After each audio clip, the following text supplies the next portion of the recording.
कृतिका नक्षत्र में राहु का संचरण 5 अक्टूबर 2021 से होने वाला है और ये 14 जून तक दोस्तों रहने वाला है। लगभग 8 महीने 8-9 दिन तक का ये संचरण हम सभी के जीवन को, सभी राशि वालों के जीवन को, सभी लग्नों को प्रभावित करने वाला है।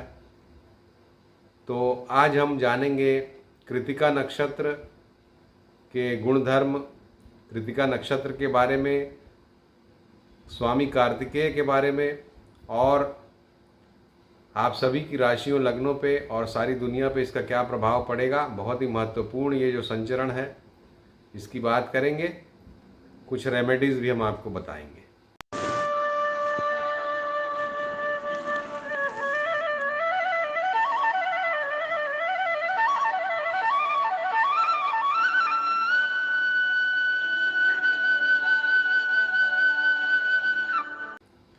नमस्कार दोस्तों, एस्ट्रोलाइव चैनल में बहुत बहुत स्वागत और अभिनंदन करता हूं आप सभी का।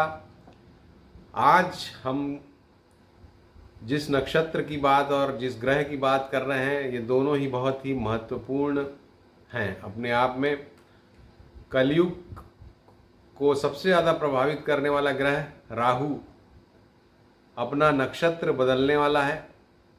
अभी तक रोहिणी नक्षत्र में राहु थे और जैसा कि रोहिणी में जब राहु जाने वाले थे उसके पहले हमने वीडियो बना के आपको बताया था कि चंद्रमा के नक्षत्र में राहु जा रहे हैं तो जल से संबंधित बहुत तरह की समस्याएं, जल से संबंधित कैलेमिटीज़ लेके ये आ सकते हैं। और वही हुआ। पिछले 8 महीने के 8-8.5 महीने के समय में आपने देखा कि जल से संबंधित कितनी दुर्घटनाएं हुई।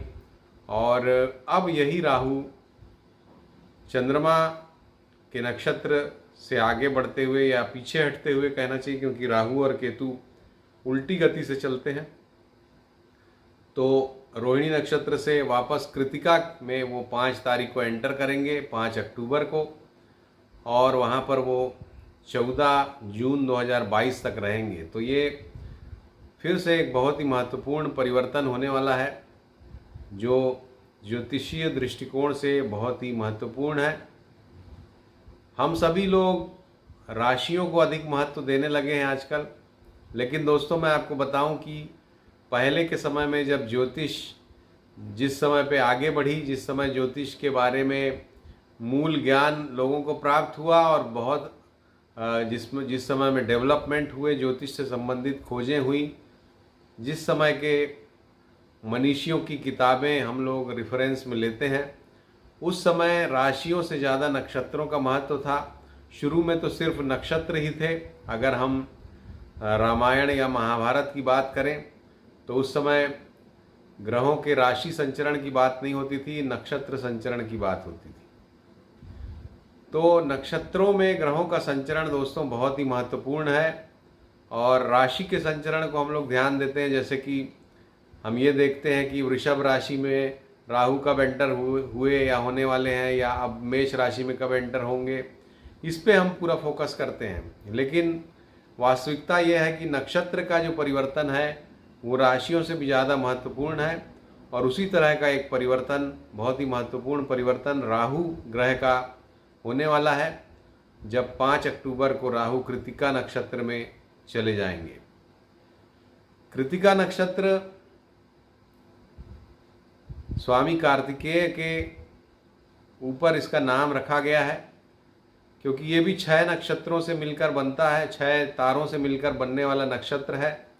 और स्वामी कार्तिकेय भी 6 कृतिकाओं ने भगवान शिव का अंश अपने गर्भ में धारण किया और फिर जब वो उसके ताप को संभाल नहीं पाई तब उन्होंने उस गर्भ को बाहर कर दिया और माता पार्वती ने फिर सभी जो ये 6 अंश थे इनको एक साथ मिलाकर जो 6 पुरुष के बदले एक पुरुष का निर्माण उन्होंने किया और वो पुरुष स्वामी कार्तिकेय कहलाए, भगवान कार्तिकेय कहलाए। और जैसा कि हम जानते हैं भगवान कार्तिकेय देवताओं के सेनापति हैं और इसलिए मंगल से उनका सीधा संबंध बनता है, क्योंकि मंगल भी ग्रहों के सेनापति कहे जाते हैं। भगवान कार्तिकेय के बारे में थोड़ा सा और आपसे चर्चा करने की इच्छा है। भगवान कार्तिकेय 6 कृतिकाओं के द्वारा जिनका गर्भधारण हुआ और उसके पश्चात जैसा मैंने बताया 6 पुरुषों के बदले एक पुरुष का निर्माण किया गया राक्षसों के संहार के लिए विशेष रूप से। तो निश्चित रूप से बहुत ही ज़्यादा कैपेबिलिटीज़ वाले, बहुत ही ज़्यादा ऊर्जावान भगवान कार्तिकेय हैं। और उनका जो वाहन है वो मोर कहलाता है। मोर भगवान कार्तिकेय का वाहन है। और मोर जैसा कि हम जानते हैं वो सांपों को पकड़ने में माहिर माना जाता है। और राहु अपने आप में, राहु और केतु सर्प का प्रतिनिधित्व करते हैं।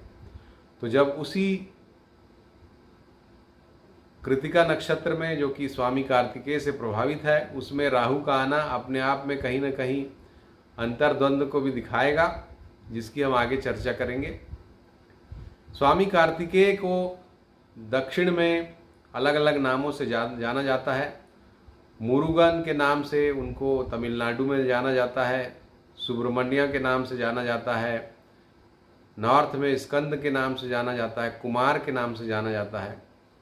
तो दक्षिण भारत में विशेष रूप से भगवान कार्तिकेय की पूजा विशेष रूप से होती है। और उसका भी एक कारण है दोस्तों। आपने जरूर ये कथा सुनी होगी, जब भगवान गणेश जिनका वाहन मूषक है और भगवान कार्तिकेय जिनका वाहन जैसा मैंने बताया मोर है, तो दोनों के बीच एक बार स्पर्धा हुई कि किसका वाहन ज़्यादा तेज है। और इसमें दोनों ने ये आपस में स्पर्धा की कि पूरी दुनिया का चक्कर जो जल्दी लगा के आ जाएगा उसका वाहन तेज माना जाएगा। और स्वामी कार्तिकेय चूँकि बहुत ही उग्र है, जैसा मैंने बताया, तुरंत वो जैसे ही रेस की शुरुआत हुई, तुरंत वो निकल गए सारी दुनिया का चक्कर लगाने के लिए अपने वाहन मयूर पे।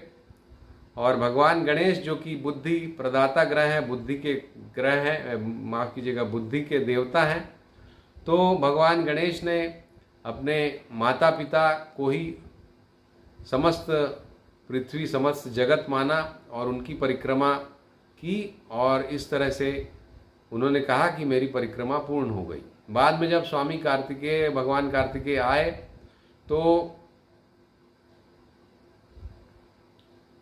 उनको बड़ा क्रोध आया कि उनके साथ एक तरह से अन्याय हुआ है और विजयी वो हुए हैं।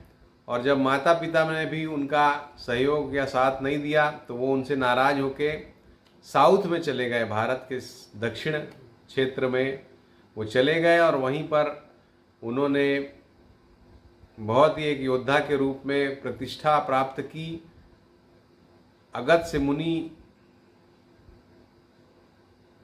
का बहुत उन्होंने सहयोग किया और उन्होंने ही भगवान कार्तिकेय को वारफेयर में, युद्ध कौशल में निपुणता प्रदान की। तो इसलिए साउथ में, दक्षिण भारत में विशेष रूप से भगवान कार्तिकेय का पूजन होता है। और भगवान कार्तिकेय के मन में चूँकि अन्याय के विरुद्ध लड़ने की एक इच्छा जागृत हो गई, क्योंकि उन्हें लगा कि उनके साथ अन्याय हुआ है। इसीलिए आप जब देखेंगे कि जो मंगल से संबंधित जातक होते हैं दोस्तों, वो मेष लग्न मेष राशि का हो या वृश्चिक लग्न वृश्चिक राशि का हो, अगर उनको कहीं भी अन्याय होता दिखता है तो वो तुरंत जिसके साथ अन्याय होता है उसके साथ खड़े हो जाते हैं, उसका सहयोग करते हैं पूरी शक्ति के साथ। उसके पीछे कारण यही है कि उनका एसोसिएशन है भगवान कार्तिकेय के साथ। तो ये एक कथा है भगवान कार्तिकेय की, जो अन्याय के विरुद्ध लड़ते रहे और देवताओं के सेनापति कहलाते हैं। और वीरता की परिभाषा उनमें पूरी तरह से समाहित है, पूरी तरह से हमें दिखाई देती है।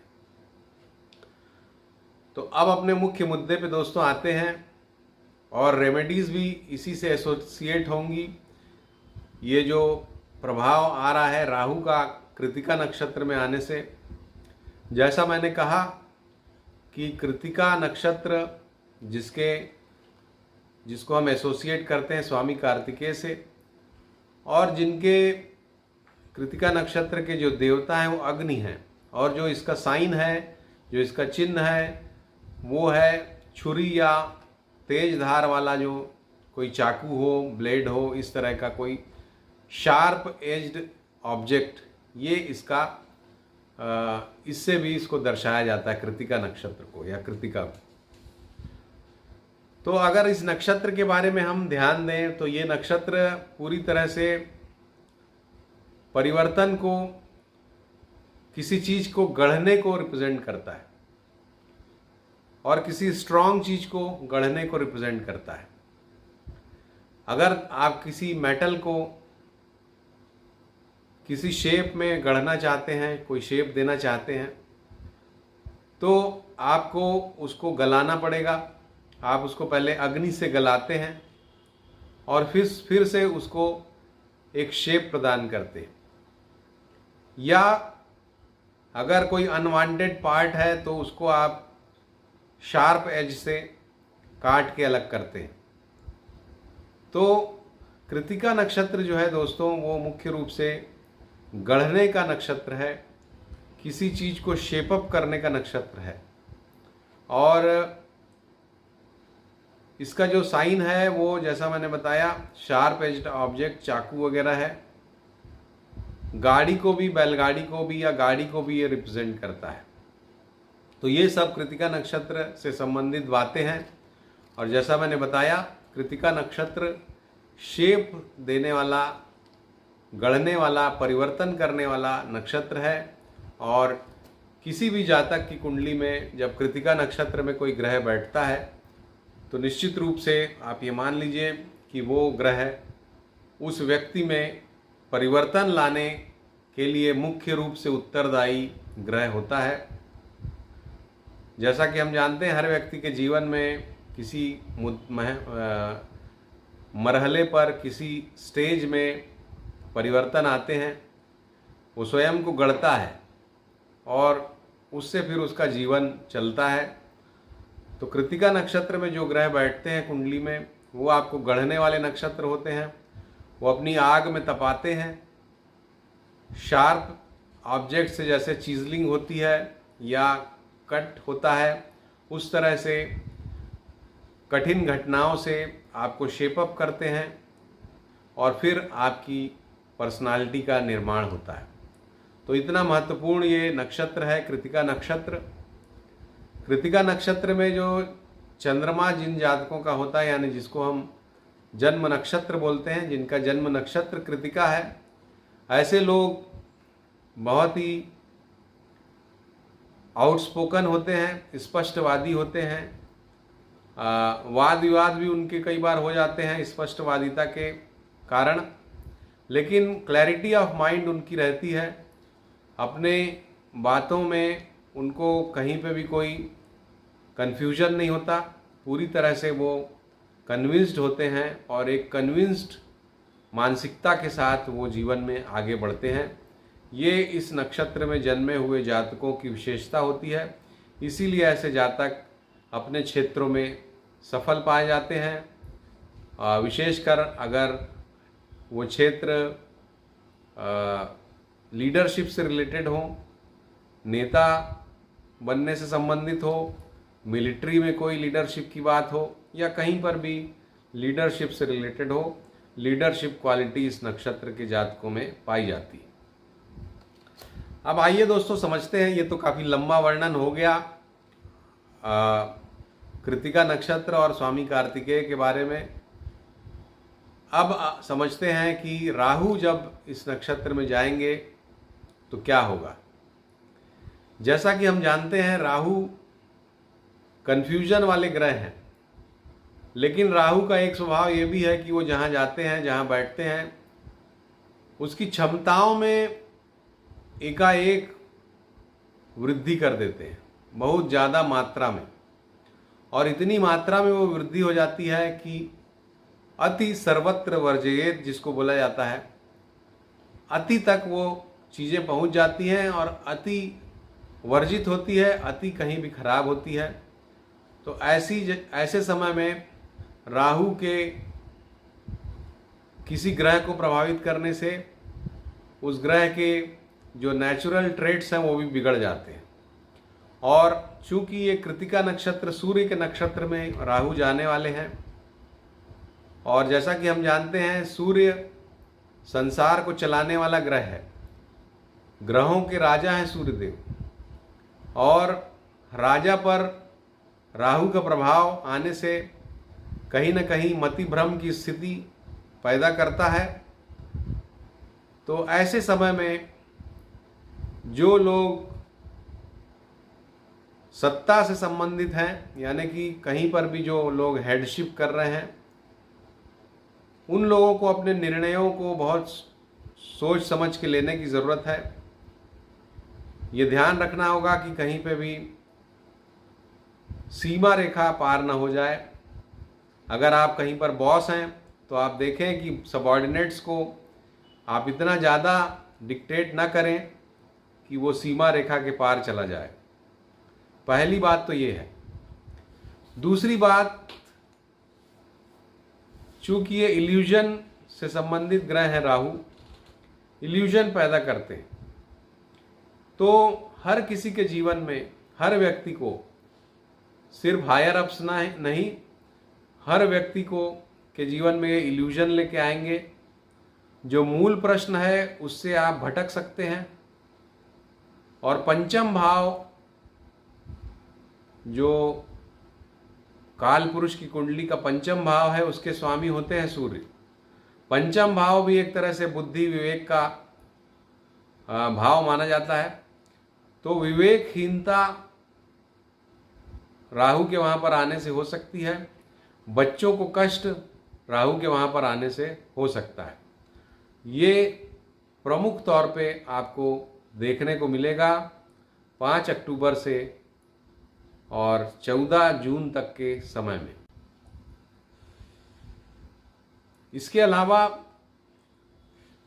जैसा कि हम जानते हैं, कृतिका नक्षत्र 2 राशियों में आता है।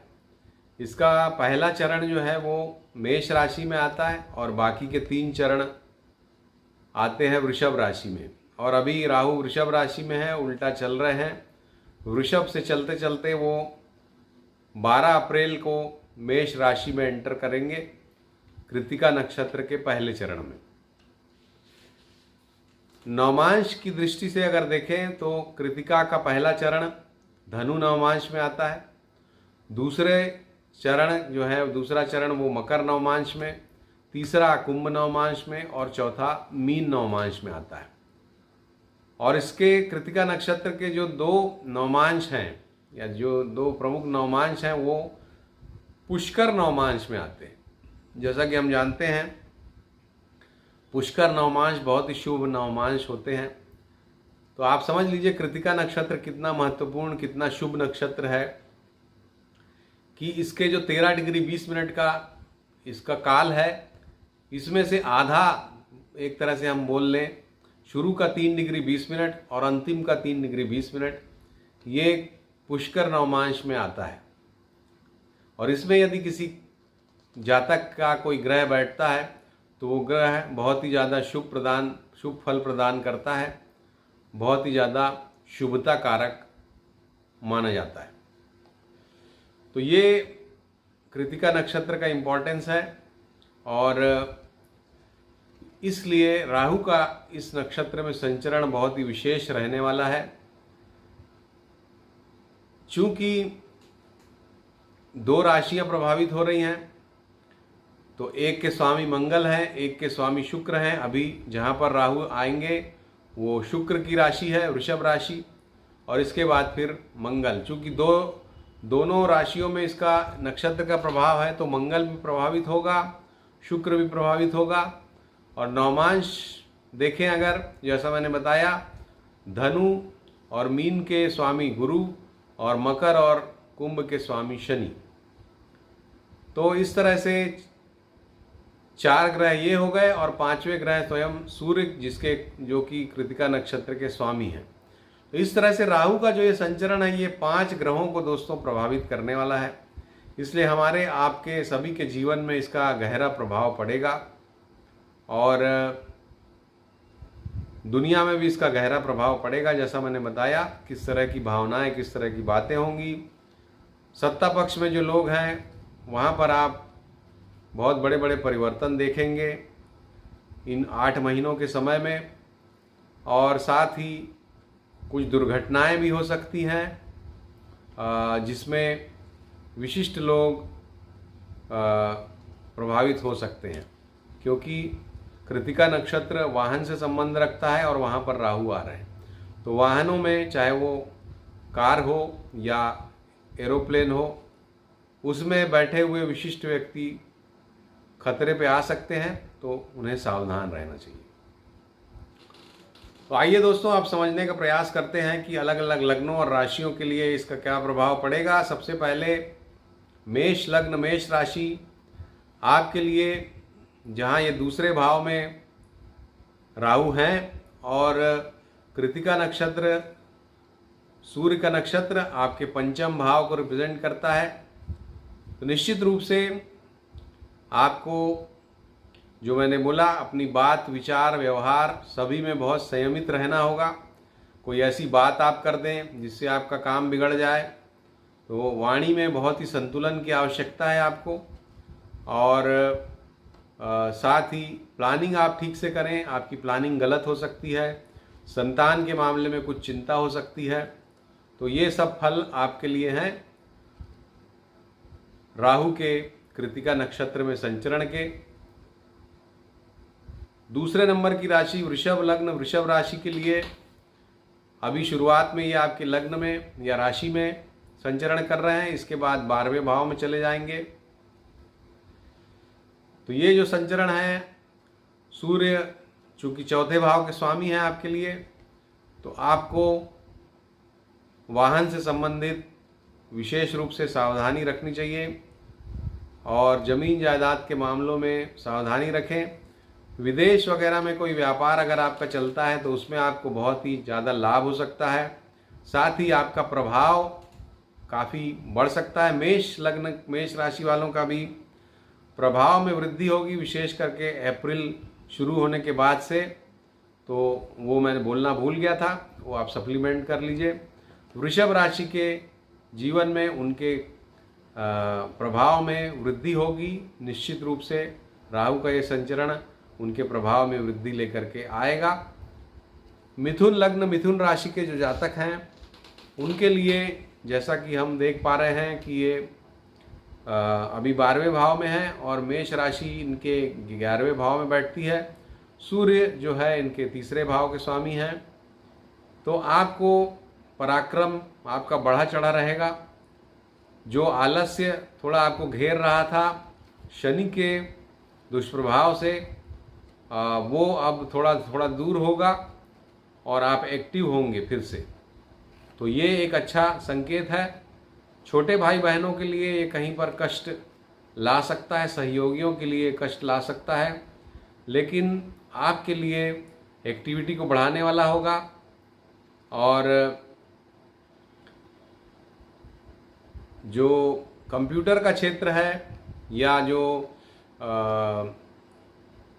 दूसरे ऐसे क्षेत्र जिसमें आप लोगों के साथ कम्युनिकेट करते हैं, उसमें आपका इन्वॉल्वमेंट बढ़ेगा और उससे आपको लाभ भी होगा। जो लोग टूरिंग वाला जॉब करते हैं, सेल्समैन हैं या मेडिकल रिप्रेजेंटेटिव्स हैं, इस तरह के जो काम करते हैं या जो मार्केटिंग से रिलेटेड लोग हैं, इस लग्न, इस राशि वाले, उनको विशेष रूप से ये लाभ पहुंचाएगा। कर्क लग्न, कर्क राशि, इसके लिए एकादश भाव में राहु चल रहे हैं और फिर दशम भाव में जाएंगे और सूर्य देव दूसरे भाव के स्वामी हैं। तो आपके लिए कहीं ना कहीं परिवार में कुछ समस्या ये पैदा कर सकता है, संतान से संबंधित कुछ समस्या पैदा कर सकता है। लेकिन और हाँ, वाणी पे भी आपको विशेष रूप से संयम रखने की आवश्यकता है। दूसरे भाव सूर्य का भाव है दूसरा भाव।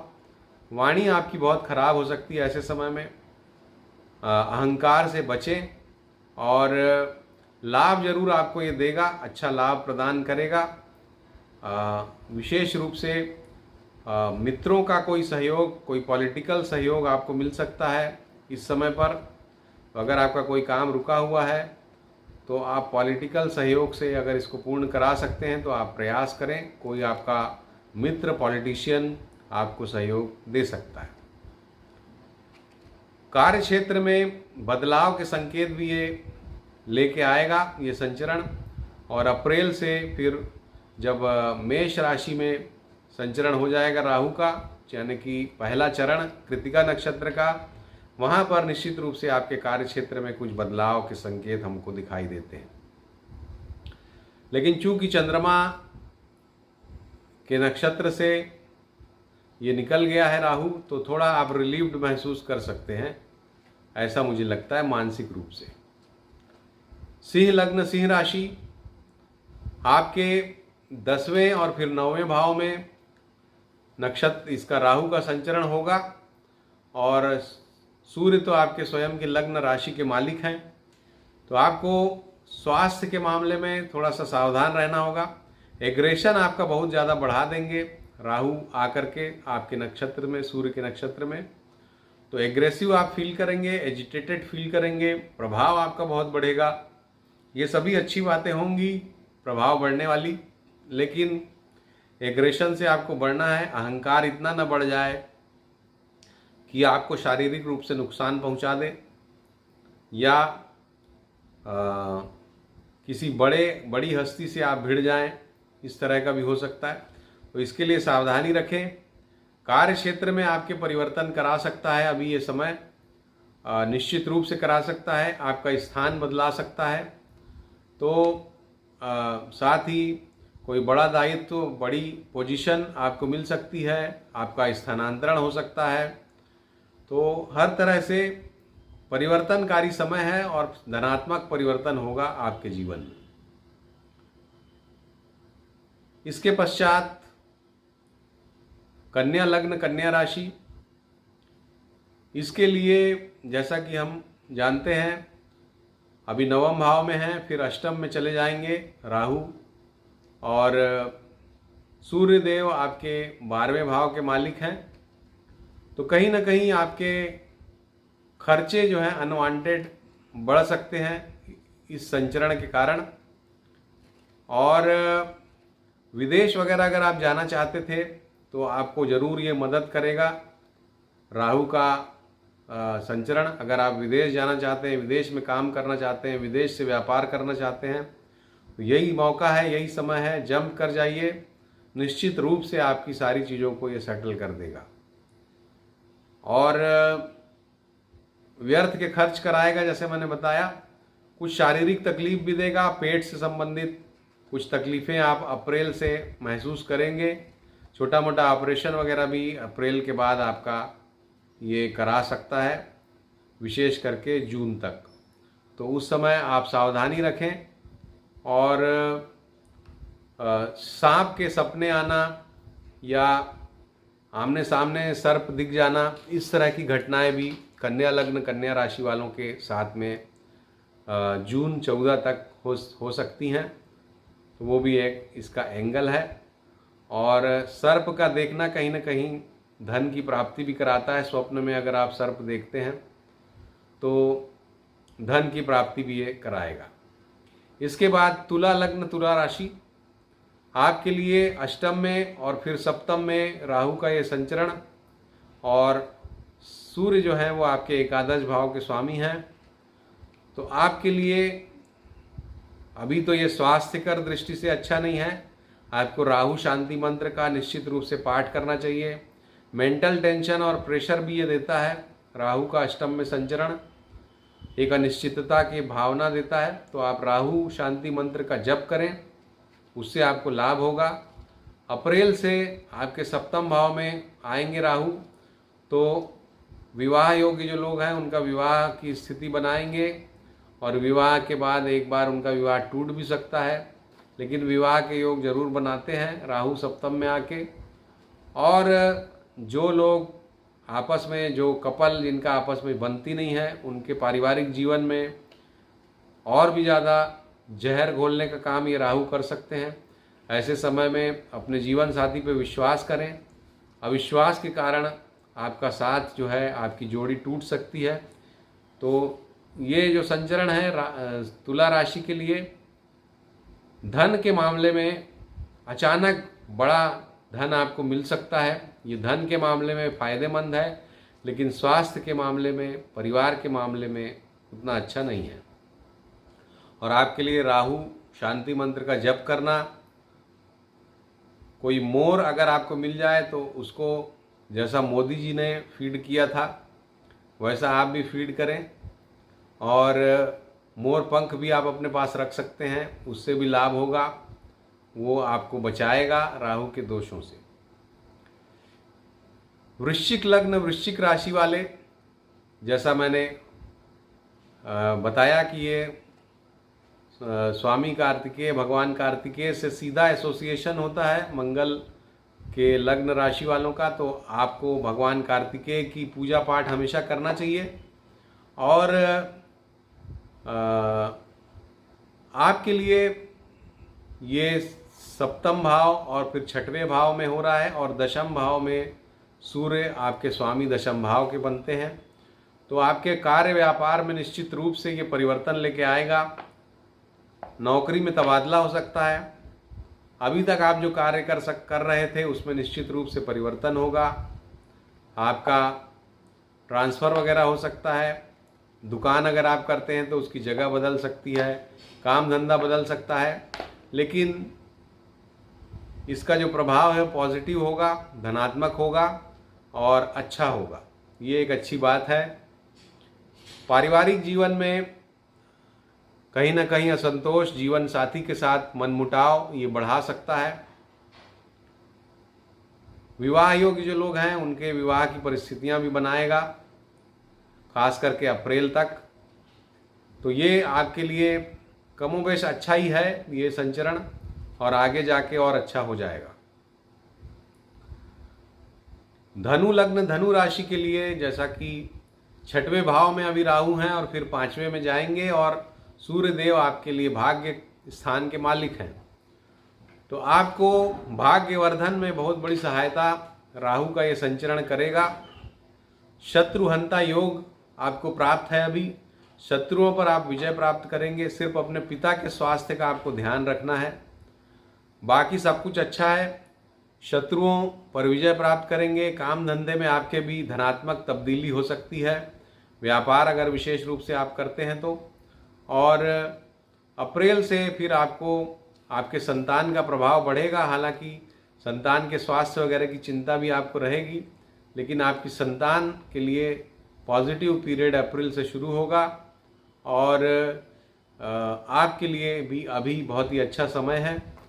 कंपटीशन में जो लोग हैं, जो बच्चे कॉम्पिटिटिव एग्ज़ाम्स की तैयारी कर रहे हैं, उनके लिए बहुत बड़ी सफलता का ये योग बना के आ रहा है। तो धनु लग्न, धनु राशि जातकों के लिए बहुत ही अच्छा है। इसके बाद मकर लग्न, मकर राशि वालों को, जैसा कि ये संचरण अभी पंचम और चतुर्थ को प्रभावित करेगा, और सूर्यदेव आपके अष्टमेश हैं, तो आपको स्वास्थ्य का विशेष रूप से ध्यान रखना है। आपको अप्रैल से विशेष रूप से हृदय संबंधी या फेफड़े से संबंधित विकारों से सावधानी रखनी होगी, और साथ ही पेट या पेट से संबंधित भी कुछ विकार आपको तंग कर सकते हैं। ऑपरेशन वगैरह भी आपका हो सकता है। तो सबसे खराब अगर मैं कहूँ तो आपके लिए बनता है विशेष रूप से अप्रैल से ये समय। तो आपको भी जो हमने शांति के उपाय बताए हैं उनका पालन करना चाहिए। पॉजिटिव बात यह है आपके लिए कि आपकी संतान के लिए ये अभी अप्रैल तक कुछ पॉजिटिव रिजल्ट्स लेकर के आएगा, और आपके लिए भी धन के मामले में पॉजिटिव रिजल्ट्स लेकर के आएगा। तो उसका आप लाभ उठाएं और अपने स्वास्थ्य को अच्छे से मॉनिटर करते रहें। कुंभ लग्न, कुंभ राशि के जो जातक हैं उनके लिए चौथे भाव और तीसरे भाव को प्रभावित करेगा राहु, और सूर्यदेव उनके सप्तमेश हैं। तो आपके लिए अभी काफ़ी खराब समय, राहु के कारण अनिश्चितताकारी समय, असफलताओं वाला समय चल रहा है। एक अनिश्चितता की स्थिति आपके मन में इस समय पे हो सकती है, और जो कि खत्म होगी विशेष रूप से अप्रैल से।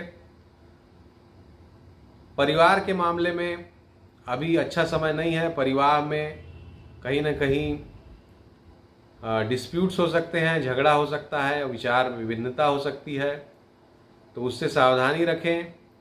वैवाहिक जीवन में भी ये राहु का संचरण जो है वो म्यूचुअल अंडरस्टैंडिंग को ख़राब कर सकता है, शक शुबह पैदा कर सकता है, तो उससे सावधान रहें। अप्रैल से आपके लिए फिर अच्छा समय है, तो अप्रैल तक आप भी राहु शांति का उपाय करते रहें। इसके पश्चात अंतिम लग्न, अंतिम राशि मीन, इनके लिए तीसरे और दूसरे भाव को प्रभावित कर रहे हैं राहु, और सूर्यदेव छठवें भाव के स्वामी हैं। तो आपके लिए ये शत्रुहंता योग बना करके आएगा ये राहु का संचरण। कंपटीशन में जो लोग भी कॉम्पिटिटिव एग्ज़ाम्स की तैयारी कर रहे हैं उनको विशेष रूप से सफलता, पराक्रम में वृद्धि, और छोटे भाई बहनों को कष्ट। अप्रैल के बाद परिवार में कुछ उलझन, इस तरह के परिणाम ये लेके आएगा। लेकिन अभी आपको कंपटीशन में सफलता दिला सकता है। आपका भी, अगर आप व्यापारी हैं तो काम धंधा बदल सकता है, कुछ मॉडिफिकेशंस आपके काम धंधे में हो सकते हैं। तो दोस्तों, ये था आपकी लग्नों राशियों के ऊपर प्रभाव। थोड़ा लंबा हो गया वीडियो, लेकिन महत्वपूर्ण ज़रूरी बातें करनी आवश्यक होती हैं, इसलिए आप समझें हमारी भी मजबूरी। और जैसा मैंने बताया, उपाय आपको बता ही चुका हूँ। राहु शांति मंत्र का जप करें, मोर का पंख रखें, सूर्यदेव की जितनी उपासना कर सकें उतना ही अच्छा होगा, क्योंकि सूर्य के नक्षत्र में राहु आ रहे हैं। आदित्य हृदय स्तोत्र पढ़ सकते हैं आप, सूर्य गायत्री मंत्र का पाठ कर सकते हैं, गायत्री मंत्र का पाठ कर सकते हैं। ये सभी बातें आपको फ़ायदा दिलाएंगी। अभी के लिए इतना ही। अगर आपको ये एपिसोड पसंद आया हो तो इसको ज़रूर लाइक कीजिएगा, शेयर किया कीजिए, ताकि दूसरे लोग भी इसका लाभ उठा सकें और इसी तरह अपना आशीर्वाद प्रदान करें। नमस्कार।